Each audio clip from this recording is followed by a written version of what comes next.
नहमदुहु व नुसल्ली अला रसूलिहिल करीम अम्मा बाद फ़अऊज़ु बिल्लाहि मिनश शैतानिर रजीम बिस्मिल्लाहिर रहमानिर रहीम रब्बि इश्रह ली सदरी व यस्सिर ली अमरी वहलुल उक़दतम मिन लिसानी यफ़क़हू क़ौली रब्बि यस्सिर व ला तुअस्सिर व तम्मिम बिल खैर व बिका नस्तईन या फ़त्ताहु या मुईन रब्बि ज़िदनी इल्मा रब्बि ज़िदनी इल्मा।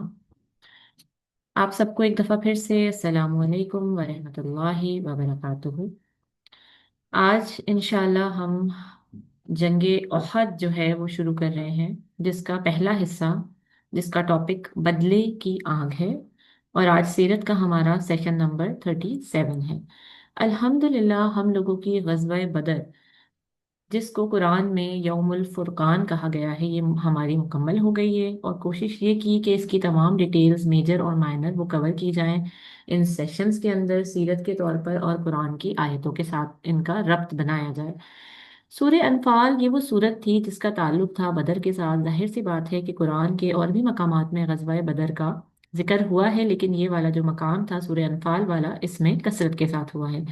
इसीलिए हमने कुरान के इस मकाम यानी सूरह अनफाल को चूज किया था। और हर दिन हर सेशन में इस मकाम से दो तीन आयतें हम लोगों ने ली और इसको इस वाक़ये में समाकर हमने पढ़ा और बयान करने की अपनी तरफ से पूरी कोशिश की थी। तमाम आयतें प्रेजेंटेशन की स्लाइड्स में मौजूद हैं, जंग बदर की तमाम पार्ट्स में, सेशन में, ठीक है, ताकि आप लोग जब भी सूरह अनफाल खोलें तो आप इस किस्से को कुरान के जरिए दोहरा सकें। और हर आयत के साथ इसका नंबर मेंशन किया गया है, ताकि आप लोग भी जब भी कुरान को पढ़ें तो आप इन आयतों को कुरान के साथ देख सकें। सूरह अनफाल खोलें तो इन आयतों को वहां से टैली कर सकें, ठीक है। इस पूरे किस्से को आप कुरान के जरिए दोहरा सकेंगे इंशाल्लाह आसानी के साथ। अक्सर असल मकसद तो देखें कुरान ही है, और कुरान और सीरत एक दूसरे का आईना है। आपको कुरान नहीं समझ आ सकता जब तक आपकी सीरत नबी सल्लल्लाहु अलैहि वसल्लम पर ग्रिप ना हो, और आपको सीरत समझ नहीं आ सकती जब तक कुरान पर आप तदब्बुर नहीं करेंगे, ठीक है। आमतौर पर इन दोनों को अलग अलग पढ़ाया जाता है। हमारी कोशिश है कि हम इन गज़वात के साथ इन दोनों चीज़ों को जोड़कर लेकर चलें।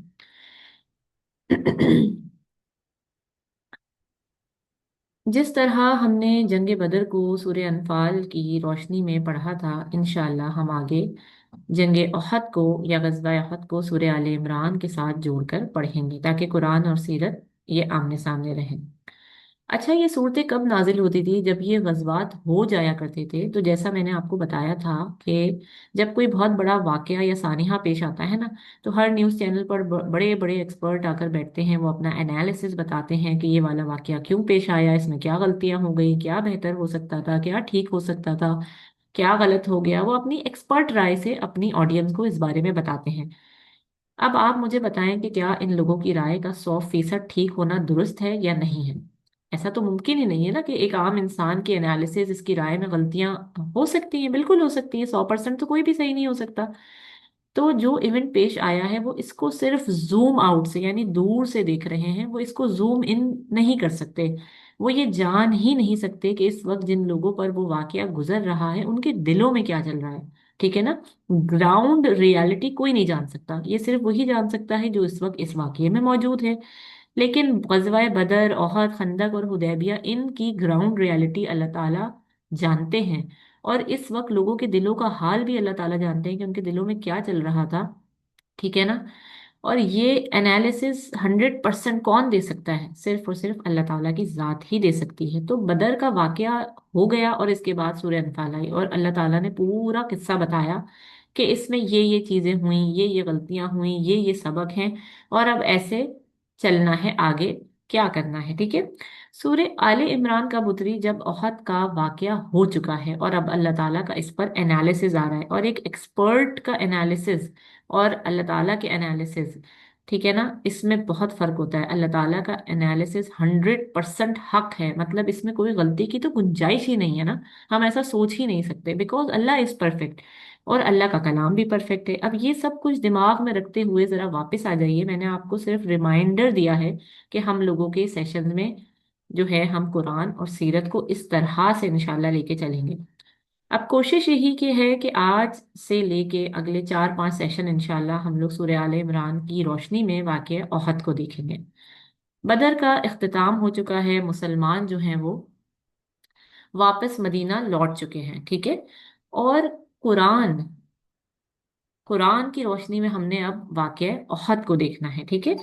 और ये जो कुरैश वाले हैं ये भी अपने घरों में वापस लौट गए हैं। जो जो कैदी थे इनसे या तो फिदिया लेकर इन्हें छोड़ दिया गया, तो या तो वो खुद मुसलमान हो गए, या फिर इनके आगे ये शर्त रखी गई थी कि वो, अगर कोई भी कैदी जिसको कोई हुनर आता है तो वो हमारे 10 बच्चों को, यानी मुसलमानों के 10 बच्चों को सिखाएगा, पढ़ाएगा अपना हुनर, और उसके बाद वो आजाद, ठीक है। ये तो हो गई मुसलमानों के साइड की बात, ठीक है। अब आते हैं जरा कुरैश के क्या हालात हैं, अब जरा इसको देखते हैं ना। हमने पिछली दफा सिर्फ मुसलमानों के बारे में देखा था, अब ये जो जंग हार के कुरैश वाले आए, अब ये कुरैश वाले लुट चुके हैं हर तरीके से। तो एक तो इनके सारे के सारे सरदार, यानी एक कौम के 24 सरदार का एक साथ कत्ल होना, ये बहुत बड़ा सानेहा है। इनके बहुत सारे लोग, जैसा कि मैंने आपको बताया था कि हर घर का अफराद मारा गया है, तो हर घर में शोक का आलम है। कुरैश वालों ने अपने माल को भी खो दिया, बहुत सारे हथियारों को खो दिया, बहुत सारे ऊंट, बहुत सारे घोड़े, ये सब कुछ उन्होंने खो दिया। और जैसे आज के दौर में जायदादें और गाड़ियां हैं ना, किसी का ये सब सरमाया होता है, इसी तरह उस दौर में ऊंट, घोड़े, हथियार, तलवारें, शील्ड्स, जंगजू लिबास, जर्रा, ये उनका सरमाया होता था। और इन सब चीजों के लिए ये लोग पूरे पूरे साल मेहनत करते थे, इनको बनाते थे, इनको खरीदते थे, इनकी तिजारत करते थे, ठीक है ना। और ये इनके लिए कोई छोटी मोटी चीज नहीं थी। और ये सब कुछ इस गज़वा बदर में इनके हाथ से चला गया, यानी शदीद माली नुकसान हुआ।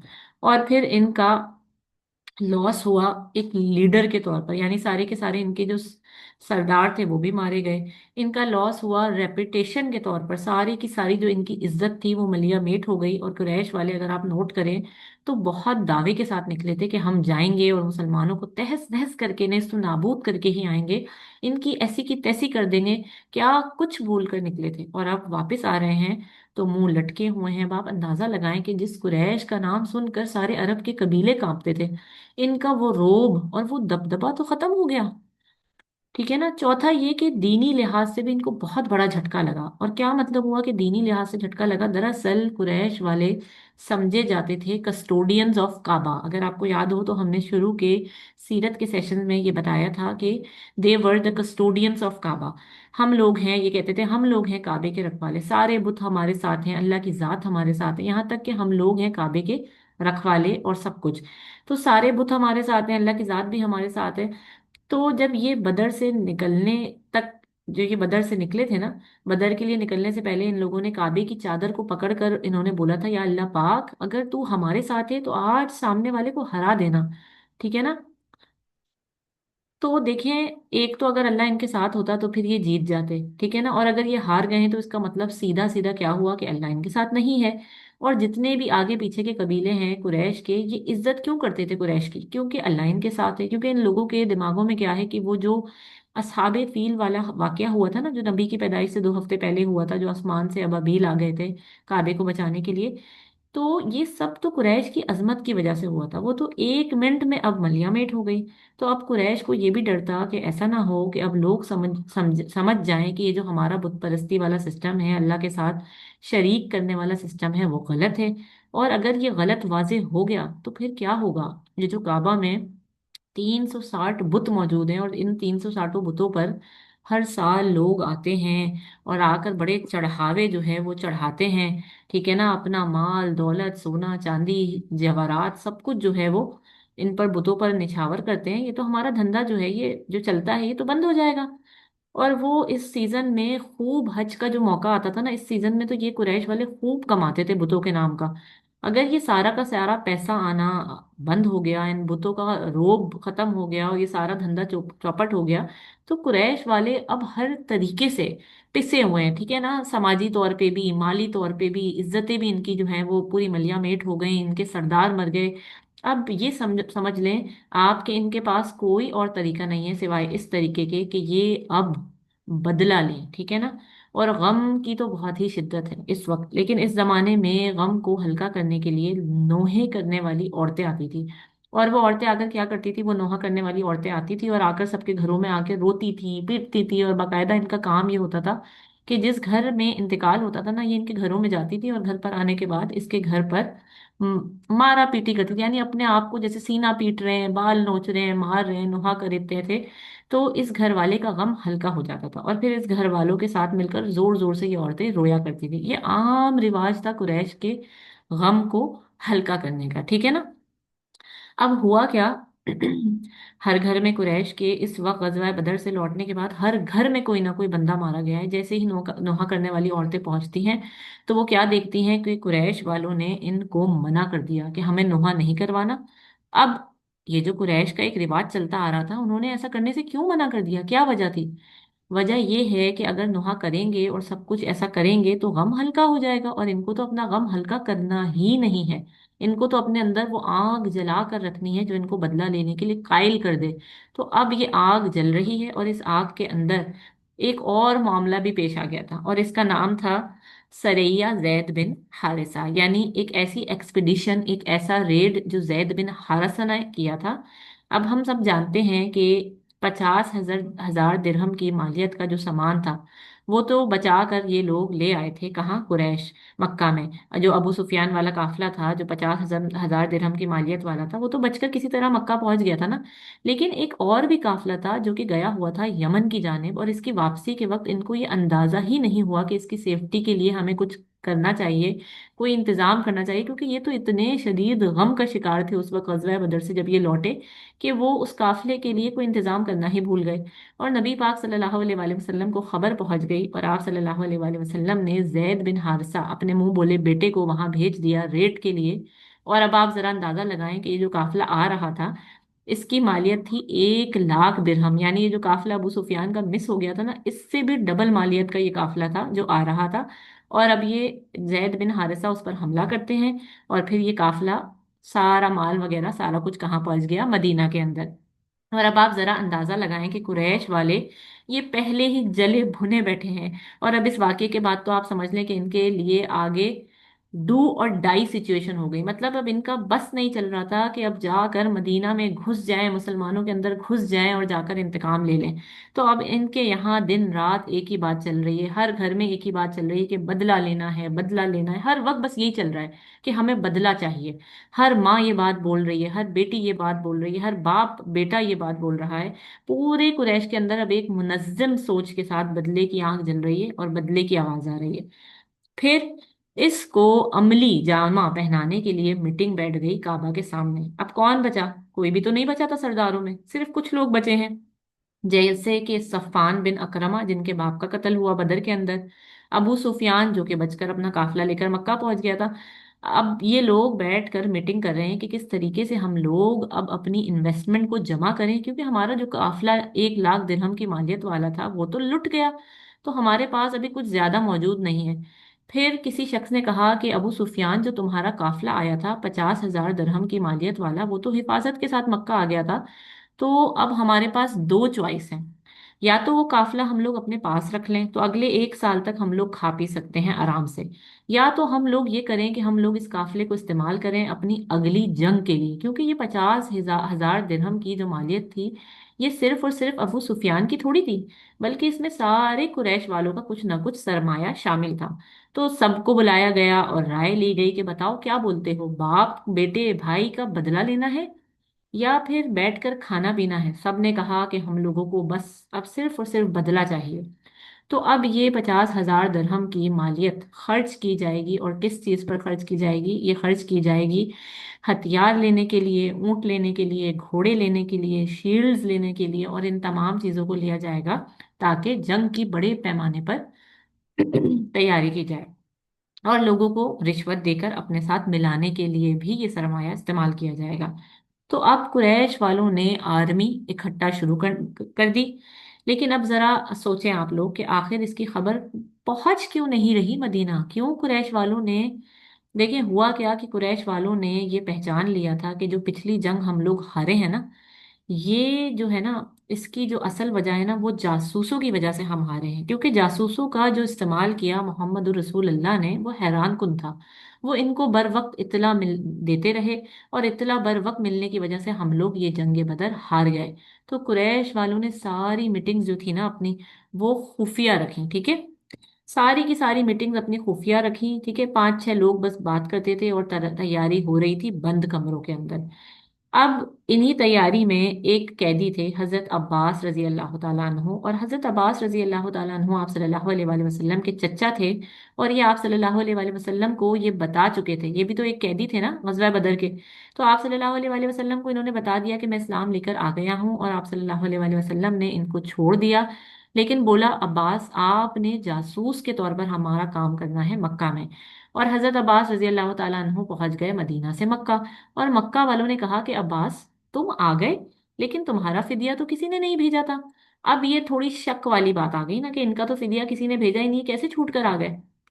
तो वो पूछते हैं उनसे कि हजरत अब्बास तुम्हें कैसे छोड़ दिया मोहम्मद ने। तो हजरत अब्बास ने कहा कि बस इसने छोड़ दिया मुझे रिश्तेदारी के तौर पर, मैं इसका चच्चा हूँ। ये बात जो है वो किसी को भी हजम नहीं हुई। अबू सुफियान को तो बिल्कुल ही हजम नहीं। अबू सुफियान ने लोगों से कह दिया कि अब्बास को किसी मीटिंग में नहीं बुलाया जाएगा। अबू सुफियान को ये शक था कि ये जासूस के तौर पर मक्का आया है। तो अब्बास को किसी मीटिंग के बारे में नहीं पता कि कुरैश वाले क्या तैयारियां कर रहे हैं, और जब भी मीटिंग होती थी तो हजरत अब्बास को नहीं बुलाया जाता था। तो इसीलिए मदीने में अब तक कोई खबर नहीं पहुंच सकी कि आखिर मक्का में चल क्या रहा है, ठीक है। और फिर अबू सुफियान ने 3,000 का लश्कर जो है वो तैयार कर लिया, जिसमें 1,000 ऊंट हैं, ठीक है, 200 से 300 घोड़े हैं, और तीन जो है वो कमांडर हैं, एक अबू सुफियान है, एक अकरमा है, और एक खालिद बिन वलीद रजी अल्लाह ताला अन्हो, जो कि इस वक्त तक मुसलमान नहीं थे, ठीक है। एक ये है, और ये आर्मी तैयार हो चुकी है जाने के लिए। और जिस दिन ये लोग निकले हैं ना मक्का से, इस दिन पूरे मक्का को पता चला कि इतनी बड़ी आर्मी तैयार हुई है और अब ये निकल रही है मदीना की जानिब। अबू सुफियान ने इस जंग में, इसकी तैयारियों में अपना बहुत दिमाग खर्च किया था, ठीक है ना। अबू सुफियान जानता था कि मक्का से मदीना अगर मैं जा रहा हूं तो 10 दिन लगते हैं, और इतनी बड़ी आर्मी को लेकर जाना, रास्ते में रुककर आराम करना, कोई ऊंट का सवार है, कोई घोड़े का सवार है, और 10 दिन, ये स्टैंडर्ड टाइम था इतनी बड़ी आर्मी को लेकर जाने का मक्का से मदीना। और अबू सुफियान ये भी जानता था कि अगर 10 दिन लग गए तो कोई भी मक्के वाला इन दिनों में जाकर खबर पहुंचा सकता है मोहम्मद रसूलुल्लाह सल्लल्लाहु अलैहि वसल्लम तक, और वो तैयार हो सकते हैं, ठीक है ना, हम हमारे खिलाफ। तो इनको हमें कम से कम वक्त देना चाहिए। तो अबू सुफियान ने सबसे कहा कि हमारे पास सिर्फ और सिर्फ 7 दिन है, ठीक है। उन्होंने कहा कि हमारे पास सिर्फ और सिर्फ 7 दिन है, और हमने 7 दिन में मदीना तक पहुंचना है। ये टारगेट था जो अबू सुफियान ने सेट किया था, ठीक है ना। इसका मतलब क्या हुआ, उसने कहा कि हमने आराम नहीं करना है, बीच में हमने खाने पीने में वक्त जाया नहीं करना है, और अब 7 दिन का हिसाब लगाकर ये आर्मी निकल चुकी है मक्का से मदीना की जानिब। अब दूसरी बात ये कि देखें, जो हजरत अब्बास थे, जब पूरा मक्का खाली होने लगा और जब इनको ये पता चला कि इतनी बड़ी आर्मी जा रही है, और क्योंकि वो जासूस थे, तो हजरत अब्बास ने अपना एक बंदा बुलाया। क्योंकि देखें अब टाइम बिल्कुल नहीं है ना, हमारे पास टाइम बहुत कम है, क्योंकि 7 दिन में तो अबू सुफियान अपनी पूरी आर्मी लेकर पहुंच जाएगा। तो हजरत अब्बास ने अपने बंदे से कहा कि तुम्हारे पास सिर्फ और सिर्फ 3 दिन है। क्योंकि जाहिर सी बात है, फर्क है, देखें, एक तरफ अबू सुफियान 3,000 लोगों की आर्मी लेकर जा रहा है, पूरा लश्कर है, हुजूम है, और दूसरी तरफ एक तनहे तनहा घुड़सवार का जाना। क्योंकि जब भी मक्का से मदीना कोई अकेला घुड़सवार जाता था तो वो आम दिनों में भी 6 दिन के अंदर पहुंचता था, और हजरत अब्बास ने इधर अपने बंदे को सिर्फ और सिर्फ 3 दिन का कहा कि तुमने इस तरह सफर करना है कि समझो बहुत इमरजेंसी की हालत है, और तुमने 3 दिन के अंदर पहुंचना है मदीना में, और जाकर मोहम्मद रसूलुल्लाह को मेरा खत देना है। अब आप जरा अंदाजा लगाएं कि इस वक्त क्या सिचुएशन होगी, ठीक है ना। तो नबी पाक सल्लल्लाहु अलैहि वसल्लम और सारे सहाबा अभी तक बिल्कुल बेखबर हैं, इनको कुछ नहीं पता कि कुरैश वाले इतनी बड़ी आर्मी के साथ हमारी तरफ रवां दवा हैं। अब होता क्या है कि हजरत अब्बास का जो बंदा है वो पहुंच गया, और अब वो पूरे 3 दिन के बाद रसूल अल्लाह सल्लल्लाहु अलैहि वसल्लम के पास पहुंचा हुआ है। और दूसरी तरफ जाहिर है कि अबू सुफियान का काफिला भी 3 दिन तय कर चुका होगा। इसका मतलब क्या हुआ कि अबू सुफियान का काफिला अब मदीना से सिर्फ 4 दिन की दूरी पर है। और ये खत जब नबी पाक सल्लल्लाहु अलैहि वसल्लम के हाथ में आया, जब अबू सुफियान सिर्फ मदीना से 4 दिन की दूरी पर है, क्योंकि वो शख्स 3 दिन में मदीना पहुंचा था। अब हजरत मोहम्मद सल्लल्लाहु अलैहि वसल्लम बैठे हुए थे, ठीक है। इस वक्त मस्जिद कुबा में सल्लल्लाहु अलैहि वसल्लम बैठे हुए हैं, और मस्जिद कुबा के अंदर हजरत अब्बास का बंदा हाँफता कांपता इमरजेंसी की हालत में आता है और आकर बोलता है, या रसूल अल्लाह, جلد سے جلد یہ خط آپ نے پڑھنا ہے، حضرت عباس نے بھیجا ہے۔ آپ صلی اللہ علیہ وآلہ وسلم نے خط کھولا، سمجھ گئے کہ کوئی ایمرجنسی ہے، سب کو دور کر دیا، اور خط میں لکھا ہوا تھا کہ ان کی پوری آرمی تیار ہے، ان کا مقصد اس دفعہ صرف ایک ہے کہ محمد رسول اللہ صلی اللہ علیہ وآلہ وسلم کو قتل کرنا ہے، نعوذ باللہ، اور یہ ان کا مین مقصد ہے، یہ مین ان کا ٹارگیٹ ہے اس دفعہ۔ اور پوری تیاری انہوں نے اس خط میں بتا دی رسول اللہ صلی اللہ علیہ وآلہ وسلم کو۔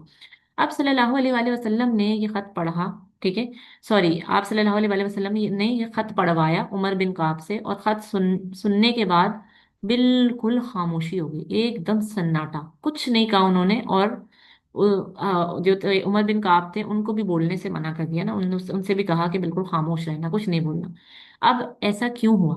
ایسا کیوں کہا آپ صلی اللہ علیہ وآلہ وسلم؟ کیونکہ لیڈر ہونے کے ناطے یہ جانتے تھے کہ اگر ابھی مدینہ میں اس بات کو عام کر دیا تو مدینہ میں جو منافق ہیں، جو مشرک ہیں، ایسے لوگ جو نبی کے خلاف ہیں، دل ہی دل میں ان کو موقع مل جائے گا کہ وہ جا کر ابو سفیان کے ساتھ مل جائیں، شامل ہو جائیں، اور ایسی بھگدڑ مچا دیں گے کہ مسلمان اس ایمرجنسی میں دماغی طور پر ریلیکس نہ ہوں۔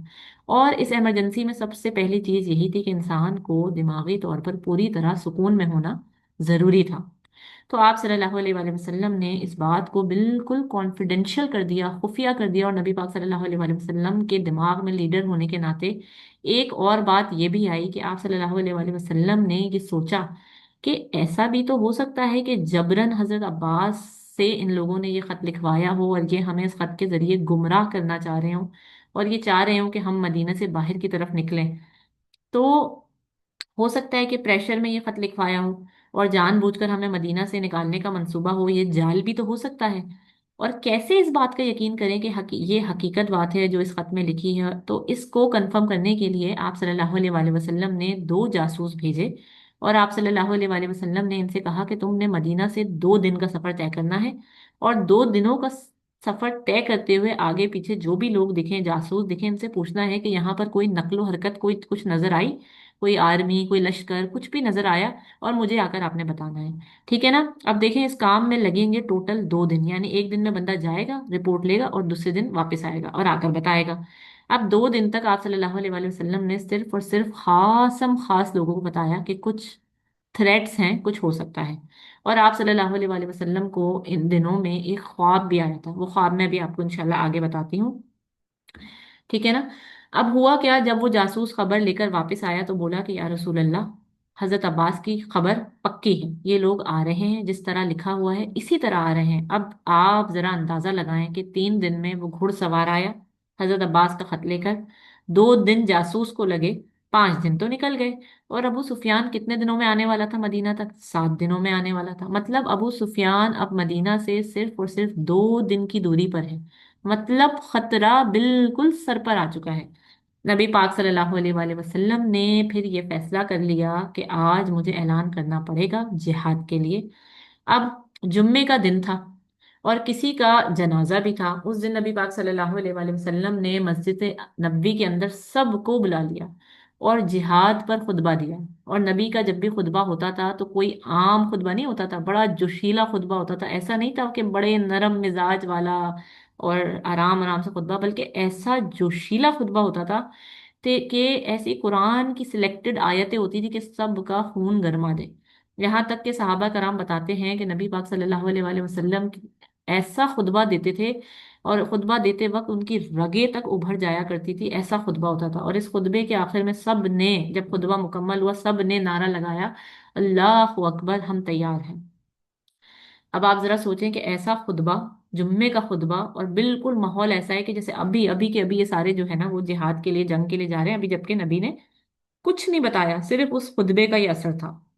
اب آپ صلی اللہ علیہ وآلہ وسلم نے بعد میں مجلس شورا بلا لی، اور سارے کمانڈر، سارے مین بندے، سارے سینئر صحابہ سب اکٹھا ہو گئے، ٹھیک ہے نا؟ اب ان سے میٹنگ ہے آج کے، اب ہم نے جنگ کی تیاری کرنی ہے۔ آپ صلی اللہ علیہ وآلہ وسلم نے کہا کہ ہمیں جنگ کی تیاری کرنی ہے، اور رائے مانگی، ٹھیک ہے نا؟ سب سے جو ہے وہ رائے مانگی، لیکن رائے مانگتے ہوئے آپ صلی اللہ علیہ وآلہ وسلم نے اپنا خواب بتایا، اور بولا کہ میں نے 2 دن پہلے ایک خواب دیکھا تھا، اور خواب میں نے یہ دیکھا ہے کہ ایک گائے مجھے دکھی سمندر کے پاس جو کہ ذبح ہو رہی تھی، اور پھر مجھے میری تلوار دکھی، اور اس میں بھی تھوڑی سی شکستگی تھی، تھوڑا سا ٹیڑھا پن تھا، और मुझे फिर मेरी शील्ड दिखी और वो शील्ड मुझे प्रोटेक्ट कर रही थी। तो नबी ने कहा कि इस ख्वाब की ताबीर मैं तुम्हें बताता हूँ कि ऐसा लग रहा है कि जो गायें ज़िबा हुई है, मतलब इस जंग में जो होने वाली है, हमारे कुछ सहाबा, यानी हमारे ज्यादा सहाबा शहीद होंगे इस जंग के अंदर। और जो मुझे अपनी तलवार में टेढ़ापन दिखा है, और इसका मतलब यह है कि मेरे घर का भी कोई अफराद इस जंग में शहीद होने वाला है। और तीसरा जो मैंने शील्ड देखी है, ये शील्ड मदीना है, कि मदीना, मैं जो है वो मदीना के अंदर हूँ। इसीलिए क्या ये राय अच्छी नहीं है कि हम लोग मदीना में रहते हुए इस दफा मंसूबा बनाएं, क्योंकि मदीना से हम लोग वाकिफ हैं, मदीना की हर गली से हम लोग वाकिफ हैं, हर घर से हम लोग वाकिफ हैं। और हम मदीना में रहते हुए अगर लड़ते हैं तो हम औरतों का भी इस्तेमाल कर सकते हैं जंग में। ये छतों पे चढ़कर ऊपर से जो है वो चीजें वगैरह फेंकेंगी और आने वाली कौम के रास्ते में रुकावट डालेंगी। और अगर हम इस तरह का कुछ मंसूबा बनाते हैं तो ये हमारे लिए बड़ा जबरदस्त काम आएगा। अब ये आप सल्लल्लाहु अलैहि वसल्लम ने अपना ख्वाब बताने के बाद अपनी राय का इजहार किया। तो अब्दुल्ला बिन उबई ने कहा बिल्कुल ठीक है। अब क्योंकि देखिए ये तो बंदा है मुनाफिक, तो इसको आप सल्लल्लाहु अलैहि वसल्लम से कुछ लेना देना नहीं था, लेकिन इसको मदीना से लगाव था और वो मदीना से बहुत जुड़ा हुआ था, क्योंकि इसका काम शुरू से मदीना मुनव्वरा में ही चलता था ना। और वो मदीना के बारे में जाहिर है कुछ ना कुछ सोचता रहता था, और इसके दिमाग में यही था कि जब प्रॉफिट मोहम्मद सल्लल्लाहु अलैहि वसल्लम यहाँ से जाएंगे तो मदीना मेरा हो जाएगा, मैं ही तो इसका बादशाह बनने वाला था, इसका सरदार बनने वाला था। और इसके दिमाग में हर वक्त यही चलता रहता था। तो इब्ने उबई ने कहा कि बात तो बिल्कुल ठीक है, क्योंकि आज तक ऐसा नहीं हुआ कि कोई कबीला मदीना आया हो या किसी ने मदीने पे चढ़ाई की हो, हमारे सामने आया और हम लोग हार गए हों। तो ये तो बड़ा जबरदस्त मंसूबा है, तो ये बहुत अच्छा मंसूबा रहेगा, ये बहुत अच्छी बात है ना। इसने ऐसे बोला कि हम लोग मदीना में रहते हुए लड़ाई करेंगे इस बार। फिर बाकी दीगर सहाबा ने भी यही कहा कि या रसूल अल्लाह, ये तो बहुत अच्छी स्ट्रैटेजी है, लेकिन जो यंग और नौजवान सहाबा थे ये उठकर खड़े हुए और बोले, या रसूल अल्लाह, पिछली दफा तो आप लोग जा रहे थे हमें ये बताकर कि काफिले पर हमला करना है, और फिर पूरी गजवा बदर हो गई, हमें तो मौका ही नहीं मिला, हमें हमें भी अपने जौहर दिखाने हैं। ये इस वक्त के देखें आप, जवान नौजवानों की सोच थी कि हमने भी इसमें हिस्सा लेना है, हमने अपने जौहर दिखाने हैं, और हमने तो इसी दिन से अल्लाह पाक से दुआएं मांगना शुरू कर दी थी, या अल्लाह पाक अगली बार हमें मौका दीजिएगा। और या रसूल अल्लाह पाक, आप लोग कह रहे हैं कि मदीना के अंदर लड़ेंगे, ऐसा ना हो कि इस वजह से कुरैश वाले समझे कि हम लोग डर गए हैं। तो ये जो नौजवान सहाबा थे इनके साथ हजरत हमजा भी शामिल थे, ठीक है ना। अच्छा, ये कौन हजरत हमजा हैं? अब्दुल मुत्तलिब, ठीक है ना, वो भी इनका साथ दे रहे हैं और कह रहे हैं कि या रसूल अल्लाह, मेरा भी बहुत दिल है, मैंने कसम खाई थी, मैंने तो मन्नत भी मांगी थी कि मैं अब अपने मुंह में ग़िज़ा नहीं डालूंगा इस जिहाद की बात को सुन के, जब तक कि मैं काफिरों से दो दो हाथ ना कर लूं। वो भी बड़े जज्बाती थे इस बात को लेकर ना। तो अब नबी पाक सल्लल्लाहु अलैहि वसल्लम अपनी जगह से उठे और उन्होंने हजरत अबू बकर और हजरत उमर को बुलाया और कहा कि मुझे जर्रा पहनाओ, ठीक है ना, और मुझे मेरा जो जंगजू लिबास है पहनाओ। यानी इन शॉर्ट नबी की इस बात से क्या पता चला हमें कि नबी क्या बोल रहे हैं कि हम अब जा रहे हैं बाहर, और जंग की बातों को, यंग नौजवान सहाबा की बातों को मानकर अब हम कहाँ जा रहे हैं? बाहर, मदीना से बाहर जाएंगे। और इसके पीछे हिकमत क्या थी? क्योंकि देखिए अगर सीनियर कंपेनियंस, ठीक है ना, अगर उनकी राय पर चला जाता तो एक तरह से वो भी ठीक बात थी, मगर जो नौजवान साहब हैं जिनका खून बहुत जोश मार रहा था, और इसका देखिए नौजवानों में एक बात होती है, या तो बड़ी जल्दी से जो है ना उनका खून गर्म आ जाता है, बड़े जोश में होते हैं, और ऐसे ही जोश के साथ वो फौरन ठंडा भी हो जाता है। तो रसूल अल्लाह सल्लल्लाहु अलैहि वसल्लम ने सोचा कि अगर इनकी बात को मान लिया तो ये गर्म जोशी और खून की गरमाइश और भड़कती रहेगी, और ये अपना जौहर दिखाएंगे जिसका ये वादा कर रहे हैं। लेकिन अगर इनकी बात को नहीं माना तो बहुत मुमकिन है कि ये जो नौजवान हैं ये जरा जज्बाती होते हैं, ये ठंडे पड़ जाएं और फिर ये अपना जौहर नहीं दिखा सकें। और जहां तक बात है सीनियर साहबा की, ये मेरी हिकमत समझ जाएंगे, तो इसीलिए मोहम्मद रसूलुल्लाह ने कहा कि मेरी जरा बात सुनो, मुझे लिबास पहना दो, हम तैयारी कर रहे हैं। और जैसे ही ये लिबास पहनने के लिए अंदर गए और फैसला क्या हुआ कि हम बाहर जा रहे हैं मदीना से, तो इसी वक्त कुछ कुछ सहाबाओं के दरमियान एक बहस हो गई। अच्छा, अब ये बहस किनके दरमियान हो रही है? सीनियर कंपेनियन, जो सीनियर सहाबा थे, उन्होंने कहा कि तुम लोगों को क्या हो गया है। उन्होंने नौजवान सहाबाओं से कहा कि क्या तुमने सुना नहीं कि नबी ने क्या ख्वाब देखा, और नबी के ख्वाब के मुताबिक हमें मदीना में रहना चाहिए, और नबी की राय भी यही थी, और तुम लोगों ने क्या जज्बातीपन दिखाया। ऐसा ना हो कि अगर हम नबी की राय के खिलाफ जाएं और अल्लाह का हम पर अजाब नाजिल हो जाए। अब इतने में नबी वापस आते हैं, लिबास पहन के, अपनी जर्रा पहनी हुई है। اور بالکل تیار ہیں بالکل جنگ کے لیے، تو جو نوجوان صحابہ تھے انہوں نے کہا یا رسول اللہ، ہم نہ معافی چاہتے ہیں کہ ہم نے اپنے جذبات کا جو ہے وہ مظاہرہ کیا آپ سے، آپ کو جو ٹھیک لگے نا آپ وہ کریں۔ تو پھر نبی پاک صلی اللہ علیہ وآلہ وسلم نے کہا کہ کسی نبی کو یہ گوارا نہیں ہے کہ جب وہ ذرہ باندھ لے پھر وہ واپس اپنی ذرہ کو کھول دے، اپنی شیلڈ کھول دے، اپنا لباس اتار دے، اپنا ہتھیار رکھ دے، بولے کہ اب یہ نہیں ہو سکتا، کیونکہ اب نبی کی شان کے خلاف ہو جائے گی اب یہ بات، تو اب جنگ ہوگی اور مدینہ کے باہر ہی ہوگی۔ آپ صلی اللہ علیہ وآلہ وسلم کا فیصلہ آ چکا ہے اور سب کے سب صحابہ جنگ کے لیے تیار ہیں۔ اب مسلمان نکل رہے ہیں، لیکن نبی پاک صلی اللہ علیہ وآلہ وسلم نے اس دن ڈبل آرمر جو ہے وہ پہنا ہوا تھا، ٹھیک ہے نا، وہ جو پروٹیکشن کے لیے آرمر پہنا جاتا ہے وہ ڈبل پہنا ہوا تھا۔ اس بات کو سب نے نوٹ کیا۔ اب اس کا مطلب کیا تھا کہ خطرہ زیادہ ہے، اور آپ صلی اللہ علیہ وآلہ وسلم کا لشکر جو ہے وہ تقریباً 1,000 کا، یعنی 1,000 کی آرمی انہوں نے جو ہے وہ جمع کی تھی۔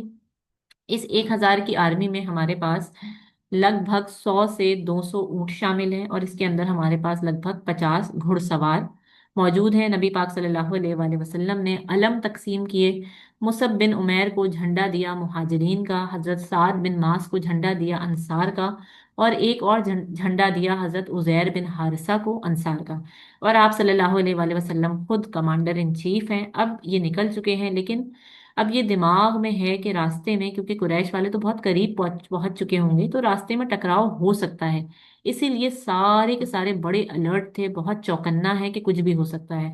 اور ایک بات میں آپ لوگوں کو بتانا بھول گئی کہ یہ جو قریش والے آ رہے ہیں نا اس بار، ان کے ساتھ کچھ عورتیں بھی تھیں، ٹھیک ہے نا، یہ اپنے ساتھ کچھ عورتیں بھی لے کر آ رہے تھے تاکہ ان کی جو غیرت تھی، ان کی جو ہمت تھی یہ جاگی رہے۔ تو ان کا جو لشکر آ رہا ہے قریش کا، اس میں 15 عورتیں بھی شامل ہیں، اور ان میں سے ایک عورت کا کردار بڑا مشہور ہے جو بھی آگے آئے گا انشاءاللہ میں آپ لوگ کو ساتھ ساتھ بتاؤں گی۔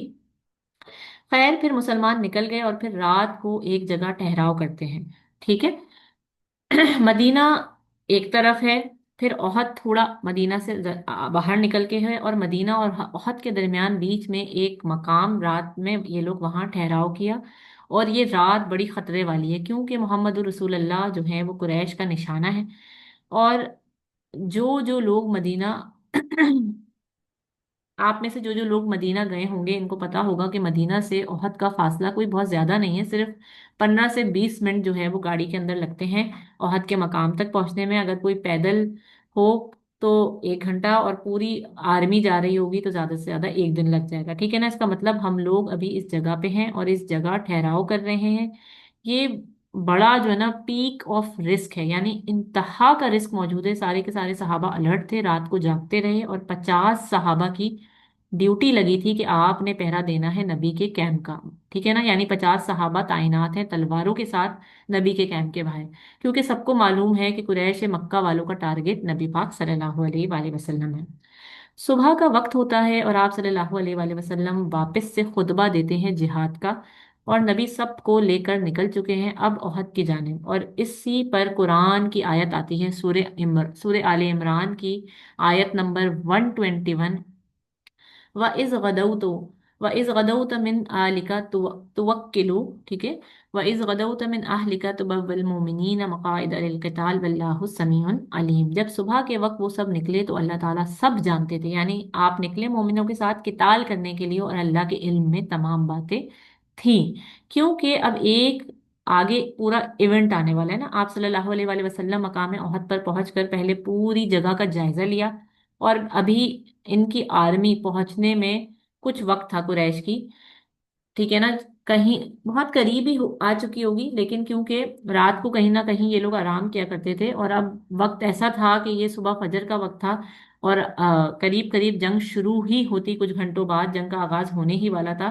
اتنی سی دیر میں پوری منصوبہ بندی کرنی تھی آپ صلی اللہ علیہ وآلہ وسلم کو اس جگہ پر پہنچ کر، اور جو 1,000 بندوں کی آرمی تھی ان کو اس طرح کیسے بانٹنا ہے، کیسے دستے بنانے ہیں، کیا کرنا ہے، یہ ساری پلاننگ کرنی ہے رسول اللہ نے۔ اور جب یہ پوری پلاننگ ہو گئی تو اچانک سے ہوا کیا کہ عبداللہ، وہ جو ابن ابی تھا منافق، اس نے آ کر کہا یا رسول اللہ میری بات نہیں مانی گئی، اسی لیے میں تو جا رہا ہوں، اور میں یہاں سے واپس جا رہا ہوں مدینہ، کیونکہ میں نے کہا تھا کہ مدینہ کے اندر لڑیں گے، آپ لوگوں نے میری بات نہیں مانی، اور جو ہے نا میں جا رہا ہوں۔ اب آپ دیکھیں ऐसा लगता है कि उसने क्या बोला कि मुझे तो ऐसा लगता है कि वो भी मक्के वाले हैं जो आ रहे हैं और आप भी मक्के वाले हैं, तो ये तो आप लोगों के आपस का खेल है, मैं क्यों इसमें पढ़ूं, मैं तो जा रहा हूँ। और वो अपने साथ 50 से 60 लोग जो है ना, तकरीबन वो अपने साथ 50 से 60 लोगों को लेकर जाने लगा। इनको जाता देखकर दो और कबीले थे यहूद के, ठीक है ना, एक का नाम बनु सलमा था, और अगर मैं गलती पे नहीं हूं तो एक का शायद बनु हारसा था। आई एम नॉट श्योर, मैं नाम शायद भूल रही हूँ, ठीक है। तो इन दोनों कबीलों ने कहा कि फिर ये जो 50 लोग तो जा रहे हैं, इनके दिल जो है वो थोड़े से दहले। इनको ऐसा लगा कि लगता है कोई खतरनाक जंग होने वाली है, कहीं ना कहीं इनके दिलों में ये डर आया, और उन्होंने कहा कि हम भी जा रहे हैं। इब्ने उबई के साथ अब 300 लोग हो गए, यानी अब आप ये समझें कि कुछ घंटे के बाद जंग शुरू होने वाली है और 300 लोग वापस जा रहे हैं। और ये 300 लोगों का जाना, ये क्या मंसूबा था इब्ने उबई का, और क्यों इसने मदीना में ये नहीं बोला कि मैं नहीं आ रहा आपके साथ? क्यों इसने आखिरी वक्त पर, जब सारी मंसूबाबंदी हो गई, ओहद के मकाम पर, ये बोला कि मैं जंग में शामिल नहीं होगा? क्योंकि देखें, ये मुनाफिक था। ये चाहता था कि आखिरी वक्त पर मोहम्मद रसूलुल्लाह को दिमागी तौर पर स्ट्रेस दूं, क्योंकि जाहिर सी बात है, जंग में हर लीडर की एक मंसूबा बंदी होती है कि कितने लोग हैं, कौन से दस्ते बनेंगे, कौन कहाँ मौजूद होगा। और जब आप सल्लल्लाहु अलैहि वसल्लम ने सारी प्लानिंग कर ली, तो इसने एन वक्त पर मना कर दिया और ये अपने साथ 300 लोगों को लेकर चला गया। क्योंकि ये क्या चाहता था, ये चाहता था कि मुसलमानों का मोराल जो था वो लो हो जाए, और जो कुरैश वाले जो सामने से आ रहे हैं, जब इनको ये पता चलेगा कि ये 1000 की आर्मी थी और अब ये सिर्फ 700 की आर्मी रह गई, तो उनका मोराल बहुत बढ़ जाएगा। ये इसका मंसूबा था। और अल्लाह ताला क्या फरमाते हैं, अल्लाह ताला फरमाते हैं सूरह आले इमरान की वर्स नंबर 122 में, ठीक है ना, कि जब इस हमत खईफतानी मिनकुम अन तख्शा अल्लाह वलीयुहुमा, कि जब दो ग्रोहों ने क्या करा, जब इन दो ग्रोहों ने खौफ दिखाया, जबकि अल्लाह तो इनके साथ था। अल्लाह ने जिक्र भी किया इन लोगों का कुरान के अंदर। आप सल्लल्लाहु अलैहि वसल्लम ने फौरन मामले को संभाला, क्योंकि नबी के एसाब बहुत मजबूत थे, क्योंकि he was one of the best leader. फिर नबी ने कहा कि इन 700 लोगों को अब मैं पर्सनली जाकर चेक करूंगा कि कौन कौन मेरे साथ है और कौन कौन मौजूद है, ताकि मुझे ये अंदाजा हो जाए कि अब दोबारा ऐसा ना हो। अब नबी हर बंदे के पास आते हैं, तो अचानक से नबी क्या देखते हैं, कुछ बच्चे दिखे उनको जो कि मैदान में थे। तो इनको देखकर नबी ने कहा कि तुम लोग यहाँ पर क्यों आए हो? अब ये बच्चे कौन थे? देखें, इनमें जैद बिन हारसा भी थे, उसामा बिन जैद थे, अब्दुल्ला बिन उमर रजी अल्लाह तआला अन्हु थे, ये सब इसमें शामिल हो गए। 8 से 10 बच्चे थे। ये इनका जज्बा जिहाद था और इनको जिहाद करना था। तो नबी पाक सल्लल्लाहु अलैहि वसल्लम ने कहा कि तुम लोग वापस जाओ, तुम्हारी उम्र 14 साल से कम है। तो इनमें से एक बच्चा था जिसका नाम राफे था। इसको जो है, सिर्फ इसको नबी ने कहा कि तुम रुक सकते हो, बाकी सब वापस जाओ। तो देखें, ये जो, जबकि वो अभी सिर्फ 14 साल से छोटा बच्चा है, लेकिन मोहम्मद रसूलुल्लाह ने इसको रोक लिया। और इसको जंग का हिस्सा क्यों बनाया उन्होंने? आप सल्लल्लाहु अलैहि वसल्लम ने कहा कि सब जाओ सिवाय राफे के, क्योंकि राफे को बहुत अच्छी तीर अंदाजी आती थी। इसके माँ बाप सुबह आए थे मेरे पास और उन्होंने कहा था कि या रसूलुल्लाह, हमारे बेटे को अपने साथ लेकर जाएं, हमारा बेटा बहुत बेहतरीन तीर अंदाज है। तो और ये आपके बहुत काम आएगा, और बहुत महारत है इसकी तीरंदाजी में। तो इसको एक्सेप्शन मिल गई थी। अब आप अंदाजा लगाएं कि क्या माँ बाप होंगे, और आज के माँ बाप को आप जरा देखें। यानी सुबह फजर के वक्त आकर उन्होंने आप सल्लल्लाहु अलैहि वसल्लम को ये कहा कि आप हमारे बच्चे को लेके जाएं, ये जंग में बहुत काम आएगा, ये बेहतरीन तीरंदाज है। अब नबी पाक सल्लल्लाहु अलैहि वसल्लम का आप देखें, उनके सहाबाओं का क्या रुतबा था, अंदाजा तो हम लगा ही नहीं सकते। इनका क्या जज्बा था, क्या ईमान था, इनका क्या तवक्कल था, इनके जैसा तो कोई था ही नहीं। इनके बच्चे, इनका माल, इनकी औलादें, सब की सब क्या थी, बस अल्लाह के लिए थी और अल्लाह के नबी के लिए थी। और वो जो हदीस है ना कि इस वक्त तक तुम मोमिन नहीं हो सकते जब तक तुम्हें मुझसे प्यार किससे ज्यादा ना हो जाए, अपने माँ बाप से, अपनी औलाद से, अपने मालों से, अपने घरों से, हर चीज से ज्यादा मैं तुम्हें अजीज ना हो जाऊं, जब तक तुम मोमिन नहीं हो सकते, ठीक है ना।